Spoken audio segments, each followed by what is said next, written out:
नमस्कार, सत श्री अकाल। मैं हूं मनिंदर सिंह और आप देख रहे हैं ट्रांसपोर्ट टीवी। आज Punjab and Haryana high court में पंजाब के प्राइवेट बस परमिट्स को लेकर एक अहम सुनवाई थी। आपको याद होगा कि जो 2012 का Punjab and Haryana high court का केस है, उसकी जो इम्प्लीमेंटेशन को लेकर एक रिट पिटीशन पर मुकदमा चल रहा है काफ़ी देर से Punjab and Haryana high court में। ये आज उसकी लगभग ये छठी पेशी ऐसी थी जिसके ऊपर कोई सुनवाई नहीं हुई। जस्टिस सूर्यकांत जी के इस केस से हट जाने के बाद, जब उनकी ट्रांसफ़र हो गई थी प्रमोशन के बाद, उसके बाद जो नया बेंच बना था उसके बाद कोई भी सुनवाई अब तक इस केस की नहीं हुई है। ये 6वीं बार था कि सिर्फ डेट मिली है इस केस में। आज 18 जनवरी को भी कोई यहाँ पर सुनवाई या बहस नहीं हुई है, सिर्फ अगली डेट मिली है। अगली डेट इस केस में 12 अप्रैल है। अब 12 अप्रैल 2019 को अब इस केस पर सुनवाई होने की उम्मीद है। उसके बाद जो हजारों ऑपरेटर हैं पंजाब के प्राइवेट बस ऑपरेटर, उनकी किस्मत का फैसला होना है इस केस के अंदर। इसके अलावा कुछ और केस हैं, एक केसेस का बंच है पूरा, जो एक्सटेंशन डिवर्शन या और कई मसले हैं वो इकट्ठे हैं, उनकी सुनवाई होनी है। अगली डेट है 23 जनवरी, जो चीफ जस्टिस है Punjab and Haryana high court के, उनकी बेंच उसकी सुनवाई करेगी। और दूसरी तरफ मिनी बस का केस चल रहा है सुप्रीम कोर्ट के अंदर। वहाँ पर तो अगली तारीख ही नहीं मिली है।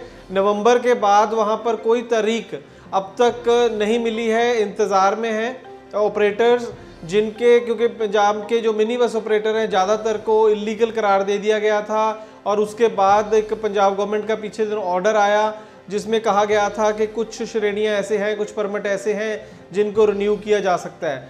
तो ये जो केसेस चल रहे हैं सुप्रीम कोर्ट और Punjab and Haryana high court के, ये पूरे पंजाब के प्राइवेट बस ऑपरेटर इसमें फंसे हुए हैं, कह सकते हैं, चिंतित हैं। जब तक इन केसेस का फैसला नहीं होता तब तक किसी को चैन की नींद नहीं है।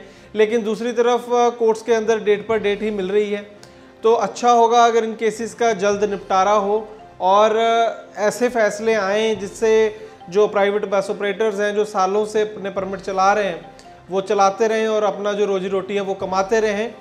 क्योंकि जो पंजाब की प्राइवेट बस इंडस्ट्री है ये देश में वन ऑफ द बेस्ट है, कह सकते हैं, क्योंकि इतनी अच्छी बस सर्विस बहुत कम स्टेट्स में है। सो कॉल्ड डेवलप्ड स्टेट में, अगर इवन आप देखें गुजरात जैसी स्टेट में भी इतनी अच्छी बस सर्विस नहीं है, खास करके रूरल एरिया में आप देखें तो ये पूरे सिस्टम को अगर ये एक बार ख़राब हो जाता है, परमिटों के एक्सटेंशन वगैरह काट दी जाती हैं या परमिट इलीगल करार दे दिए जाते हैं, तो ये काफ़ी बड़ा झटका होगा पूरी पंजाब की बस प्राइवेट इंडस्ट्री को भी और आम लोगों को भी। तो आने वाले दिनों में हम नज़र बनाए हुए हैं केसेस के ऊपर। जो भी अपडेट इन केसेस में आता है आपको सबसे पहले ट्रांसपोर्ट टीवी पर देंगे इसकी जानकारी। तो सब्सक्राइब करके रखें हमारा चैनल, और अगर आपको अच्छी लगी खबर तो इसे सब्सक्राइब और इसे शेयर और लाइक करना ना भूलें। बहुत बहुत धन्यवाद। ट्रांसपोर्ट टीवी को अभी सब्सक्राइब करें और बेल आइकन भी ज़रूर दबाएं ताकि ट्रांसपोर्ट जगत की कोई भी खबर छूट ना जाए।